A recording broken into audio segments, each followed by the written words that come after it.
Welcome back to my channel. Welcome back to one more daily vlog. మంచి recipe అయితే మీతో share చేస్తున్నా. ఇవి నెత్తళ్ళు అండి, నెత్తళ్ళు అంటాం కదా, ఫిష్. సో ఈ ఫిష్ మార్నింగ్ క్లీన్ చేయించుకొని వచ్చా అనమాట.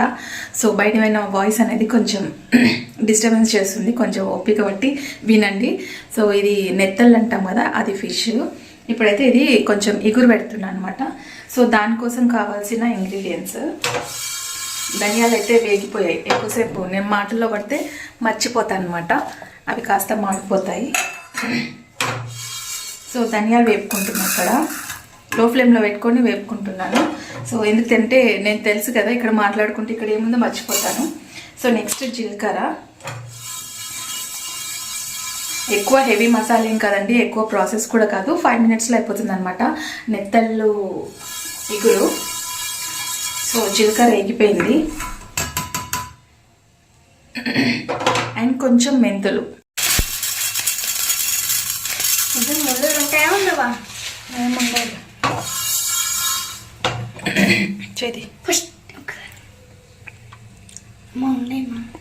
సో నాకు ఈ చిన్న చేపలు నెత్తళ్ళు అంటాం కదా, అది ఎక్కువ శాతం దొరకదండి.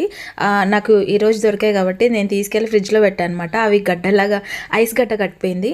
సో కొంచెం వాటర్లో వేస్తే మొత్తం విడివిడిగా వచ్చేస్తాయి అనమాట, ఐస్ కరిగిపోతుంది కదా. సో ఈలోపు మనం మసాలా అయితే రెడీ చేసుకోవచ్చు అని చెప్పేసి నేను ఇక్కడ గసాలా, చెక్క, లవంగ, ధనియాలు, జీలకర్ర ఇవన్నీ వేసేసి మంచిగా పేస్ట్ పట్టేసుకో. అండ్ వెల్లుల్లి కూడా వేసుకోవాలి. సో 2 టమాటా, కొంచెం చింతపండు పులుపు పడితేనే మనకి నీచు వాసన అనేది ఉండదు. సో కాబట్టి నేను కొంచెం చింతపండు యాడ్ చేస్తున్నా.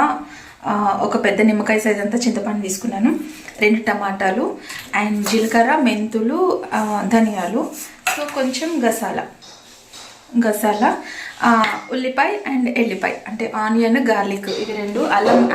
అల్లం కొద్దిగా వేస్తాను, కొంచెం కొబ్బరి పొడి వేస్తాను. అండ్ మసాలా పట్టేటప్పుడు నేను మళ్ళీ మీతో షేర్ చేసుకుంటాను, ఓకేనా. ఫస్ట్ అయితే ఇవి కొంచెం వాటర్లో వేసి పెట్టున్నాను. పులుసు కోసం మసాలా అనేది రెడీ చేసేసుకున్నాను. సో ఇక్కడైతే మసాలా పట్టు పెట్టేసుకున్నాను అనమాట. నేను 2 టమాటా తీసుకున్నాను, అది మంచిగా క్యూరీ లాగా వేసేసుకొని పక్కన పెట్టేసుకున్నాను. నాకు ఈ చిన్న మిక్సీ చాలా చాలా యూస్ఫుల్ అవుతుంది. యాక్చువల్లీ ఇది ఏమన్నా కొంచెం వేసినా సరే మంచిగా పేస్ట్ లాగా అయిపోతుంది. ఇంతకుముందు అయితే నాకు అట్లే ఉడకలు వచ్చేసేది అనమాట. సో ఇది చాలా హెల్ప్ఫుల్ అయింది, కొత్త తెచ్చుకోబట్టి మంచిదైంది. అండ్ ఇక్కడ ఉల్లిగడ్డ, ఎల్లిపాయ, కొంచెం అల్లం, ఎల్లిపాయ కొంచెం ఎక్కువ యాడ్ చేస్తున్నా అండ్ అల్లం అనేది కొద్దిగా యాడ్ చేస్తున్నా. నెక్స్ట్ మనం ఆల్రెడీ ఫ్రై చేసి పెట్టుకున్నాం కదా, ఆ ఇంగ్రీడియంట్స్ అన్నీ వేసేసుకొని గసాలలో ఉన్న వాటర్తో సహా మొత్తం వేసేసి పేస్ట్ పట్టేసుకోవాలి. సో ఇలా పేస్ట్ పట్టేసుకోవాలన్నమాట. కొబ్బరి అయితే కొంచెమే వేస్తున్నా అండి, ఎందుకంటే మనకు చేపల పులుసులో పెద్దగా ఏం అవసరం ఉండదు. అండ్ నెత్తళ్ళు కదా, మరీ పులుసులాగా పెట్టకూడదు, మరీ గట్టిగా పెట్టకూడదు, కొంచెం లిక్విడ్ ఉండాలి, కొంచెం ఇగురు టైప్ పెట్టుకోవాలన్నమాట. నాకు తగ్గుంది, చాక్లెట్లు తీసుకురా. స్వీట్ కదా, నాకు కావాలి, తీసుకో. నేను తినను, తీసుకో. నాకు తగ్గుంది, పోవద్దు. సో మసాలా అయితే రెడీ అయిపోయింది. అండ్ ఇప్పుడు కర్రీ ప్రాసెస్ చూసేద్దామా. సో చాలా ఈజీ అండి, మసాలా ఒకటి పట్టుకోవడం ఒకటి లేటు. సో చేపలలో ఎప్పుడైనా సరే కొంచెం ఆయిల్ అనేది తక్కువ వేసుకోండి, కొంచెం టేస్ట్ బాగుంటుంది. ఆయిల్ ఎక్కువ ఉంటే మరి బాగుండదు కదా. సో ప్రస్తుతానికి ఇవి మార్నింగ్ తీసుకున్న ఆఫీస్కి వెళ్ళేటప్పుడు ఇవి ఫ్రిడ్జ్లో పెట్టానమాట, డీప్ ఫ్రిడ్జ్లో. అందుకోసం కొంచెం గట్టిగా ఉన్నాయి, ఐస్ కట్టిపోయింది.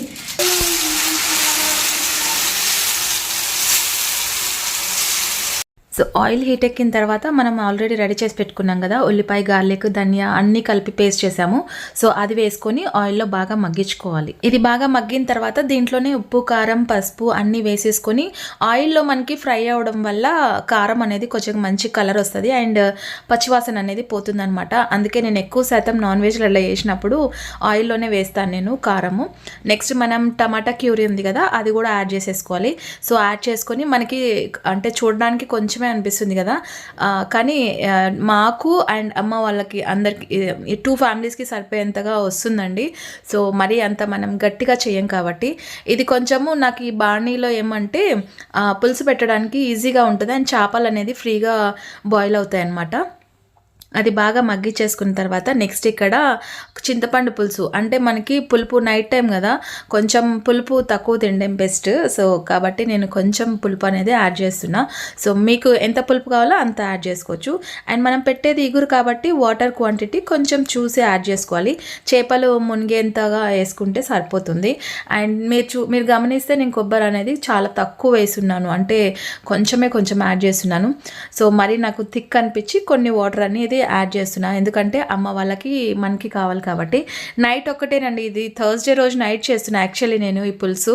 నెక్స్ట్ డే ఫ్రైడే కాబట్టి ఏమి కొంచెం కూడా ఉంచాను అనమాట. మొత్తం స్టవ్ కట్తో సహా మొత్తం అన్నీ క్లీన్ చేసి పడేస్తాను, ఉన్నా కూడా పడేస్తా ఆ టైం. మనకి ఆల్రెడీ చేపలు వేసి మనం పులుసు మరిగిస్తాం, అన్నీ కలిపి కూడా పెట్టేస్తారు. కాకపోతే అవి ఫ్రెష్ చేపలు ఉన్నాయనుకోండి, అట్లా అన్నీ కలిపి పెట్టేస్తే మనకి పులుసు చేపలలోకి మంచిగా వెళ్తుంది. కాకపోతే ఇది నేను మార్నింగ్ తీసుకున్నాను కాబట్టి ఇవి ఆల్రెడీ మెత్తపడిపోయి ఉంటాయి.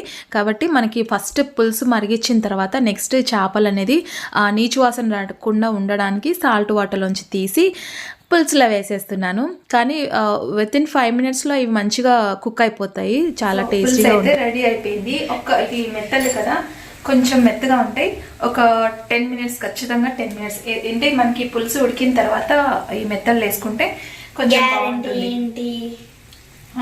గ్యారంటీ పట్టు గ్యారంటీ చెప్తా.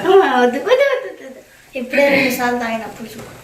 సో ఇప్పుడు కొంచెం పుల్లగా ఉంటే గొంతు నసగా ఉంది కదా, అందుకు కొంచెం పుల్లగా కారంగా ఉంటే బాగుంటుంది. సో ఇది కొంచెం ఇదంతా పులుసులో చేపలోకి పులుసు అంతా పట్టిన తర్వాత తీసేసుకొని వేడివేడి రైస్లో కానివ్వండి, జొన్న రొట్టె, ఇప్పుడు నేనైతే జొన్న రొట్టె కొడతాను. పులుసు కొంచెం చల్లగా అయిన తర్వాత ఈ చేప పడేసిన కింద.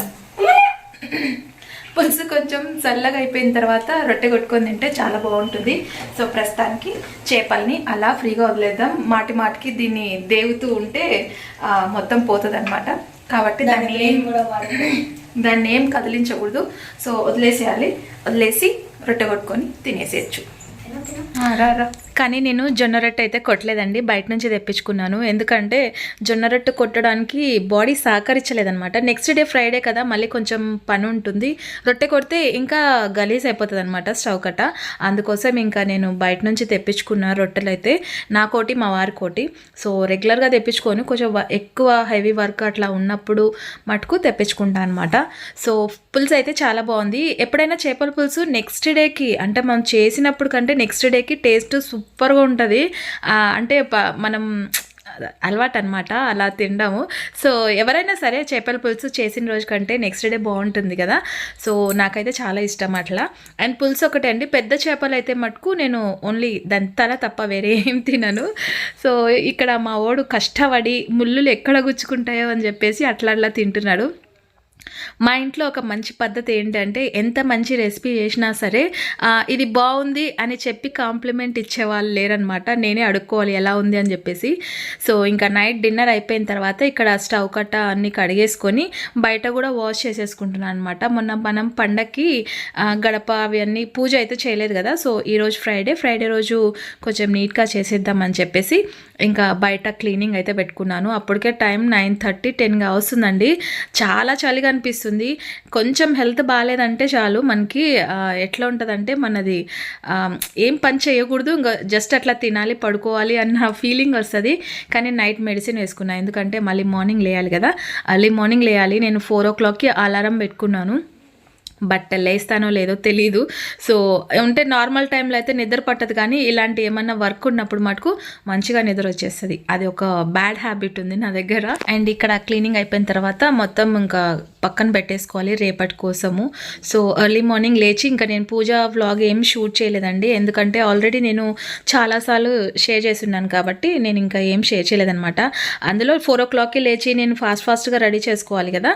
సో మళ్ళీ క్యారియర్ బాక్స్, ఇంకా స్కూల్ అయితే ఓపెన్ కాలేదు కానీ మా కాలేజ్ అయితే ఓపెన్ అయింది. యాక్చువల్లీ నేను పిల్లల ఇంట్లో ఉంటే మటుకు నేనేం వంట ఏం చేయనండి, పిల్లలే చేసుకొని తింటారని చెప్పేసి అప్పటికప్పుడు వేడిగా చేసుకొని తింటారు కదా అని వదిలేస్తా.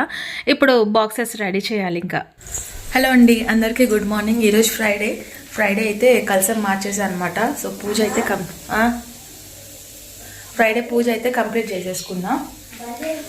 అండ్ కొంచెం జలుబు చేసినట్లు అనిపిస్తుంది, అందుకోసం ఇంకా హెడ్ బాత్ కూడా అట్లే చేసినాను నేను. సో ఫైనలీ పూజ అయితే కంప్లీట్ అయిపోయింది. నేను ఒక్క వీక్ కలసం మార్చకున్నా సరే అదొక ఎంటీ ఫీలింగ్ లాగా అనిపిస్తుంది. అంటే అక్కడ ఏదో మిస్ అయింది అన్న ఫీలింగ్ ఉంటుంది. ఎప్పుడు నాకు ఇట్లా ఫ్రెష్గా చూసుకోవడం పూజ గదిని చాలా ఇష్టం అనమాట. అండ్ ఫ్లవర్స్ ఇప్పుడు చామంతి పూలు చాలా రేట్ అయితే చాలా తక్కువ ఉన్నాయి. మల్లెపూలు అవి తీసుకొని వద్దాం అనుకున్నాను, బట్ అవి నేను కట్టడానికి ఓపిక లేదండి. అందుకోసం ఇంకా ఈరోజు ఫ్రైడే ఈవినింగ్ అన్న తీసుకో క్యారెట్ బాక్స్లోకి కొంచెం చప్పటి పప్పు అయితే బాగుంటుందని చెప్పేసి పప్పు అయితే రాముతున్నా అనమాట. సో కొంచెం అట్లా పప్పు ఉంటే ఒకవేళ పప్పు మిగిలినా కూడా సాయంత్రం అట్లా చారు వేసుకోవచ్చు, పప్పు చారు లాగా. ప్రస్తుతానికైతే దీంట్లో ఊరగాయ అట్లా వేసుకొని తీసుకొని వెళ్ళిపోతాను. అండ్ చిక్కుడుగాయ ఇగురు పెట్టనమాట. చిక్కుడుగాయ ఇగురు దీంట్లో అంటే చప్పటి పప్పులో అట్లా చప్పటి పప్పులో అట్లా వేసుకొని తింటే బాగుంటుందని చెప్పేసి. సో గొంతు చూస్తున్నారా ఎట్లా అయిపోయిందో. అండ్ ఇప్పుడు బాక్స్లో అయితే రెడీ చేసి పెట్టేసినాను కొంచెం. సో అది ప్రిపేర్ చేశాను అనమాట. అండ్ నేను ఈరోజు ఎందుకు చప్పటి పప్పు చేసిన అంటే ఈరోజు ఫ్రైడే కదా, అల్లం వెల్లుల్లి లాంటివి ఏం తినకూడదు. సో అందుకోసం పిల్లలకేమో చిక్కుడుకాయ కర్రీ చేసిన, అండ్ నా కోసం చప్పటి పప్పు అయితే వేసుకున్నా. వండి ఏం లేదు, సాల్ట్, కొంచెం ఆయిల్, కందిపప్పు, కొంచెం కరివేపాకు, అంతే పచ్చి కరివేపాకు బాగా వేసి మెత్తగా రాముకోవాలి. టేస్ట్ బాగుంటుంది. దాంట్లో ఉసిరికాయ చట్నీ కానివ్వండి, ఏదైనా ఉసిరికాయ చట్నీ వేసుకొని తింటే బాగుంటుంది అనమాట. సో నిన్న నైట్ చేపల కర్రీ చేసినాను కదా, చేపల కర్రీ చేయడమేమో కానీ మొత్తం స్టవ్ కట్ట అంతా క్లీన్ చేసుకున్నా. స్టవ్ కట్ట మొత్తం ఇల్లు మొత్తం శుద్ధి చేసుకున్నాకనే నెక్స్ట్ డే మళ్ళీ నైట్ నెక్స్ట్ డే అంటే ఆ రోజు నైటే మొత్తం భోజనం అంతా చేసిన తర్వాత మళ్ళీ అప్పుడు బయట క్లీన్ చేసుకున్నా. మళ్ళీ మార్నింగ్ కొంచెం కళ్ళుప్పు అవన్నీ వేసి నీట్గా క్లీన్ చేసుకున్నాను అనమాట. సో అంటే పూజకు ముందు రోజు కదా మనం నాన్ వెజ్ అవి చేసి ఉంటాము కాబట్టి స్టవ్ కొంచెం నీట్గా పెట్టుకోవడం బెస్ట్ అని మొత్తం స్టవ్ కట్టంతా క్లీన్ చేశాను అనమాట. సో ఫైనలీ ఫ్రైడే పూజ అయితే కంప్లీట్ అయిపోయింది. యాక్చువల్లీ ఎర్లీ మార్నింగ్ లేయాలంటే చాలా బద్ధకంగా అనిపిస్తుంది కదా. 4 o'clockకి లేచాను అనమాట. 4 o'clockకి లేస్తే నిదానంగా, సడన్గా లేస్తే ఏమవుతుందంటే తల తిరిగిపోతుంది. అందుకోసం కొంచెం నిదానంగా లేచి పని నిదానంగా చేసుకుంటున్నాను అనమాట. దానికి తోడు ఉదయం లేచినమ్మటే గొంతు అయితే సవరించుకోవడానికి సరిపోతుంది. అసలు కర్కరం అంటుంది. అసలుకి బాడీ పెయిన్స్ అయితే మామూలుగా లేవన్నమాట. అయినా సరే అట్లే హెడ్ బాత్ అట్లా వేసుకొని, పూజ కదండి కొంచెం అందులో నైట్ నాన్ వెజ్ తిన్నాం కాబట్టి హెడ్ బాత్ చేసుకొని ఫైనల్లీ కంప్లీట్ చేసేసిన ఎట్లో అట్లా పూజ. సో బాడీ పెయిన్స్ వస్తున్నాయి, నాకు అస్సలు చేత కావట్లేదు, అయినా సరే ఇంకా చేసేసాను అనమాట. సో ఓకేనండి, ఈ వ్లాగ్ ఇక్కడితో ఎండ్ చేసేస్తున్నాను. ఐ హోప్ మీకు ఈ వ్లాగ్ నచ్చితే as usual like, share, comment చేయండి. అండ్ ఫస్ట్ టైం మన ఛానల్ ఎవరైనా చూస్తుంటే సబ్స్క్రైబ్ చేయడం అసలు మర్చిపోద్దు. సో నెక్స్ట్ వీడియోలో మంచి కంటెంట్తో మళ్ళీ ముందుకు వచ్చేసాను. అంతవరకు stay positive, stay healthy and be kind to everyone. Bye guys.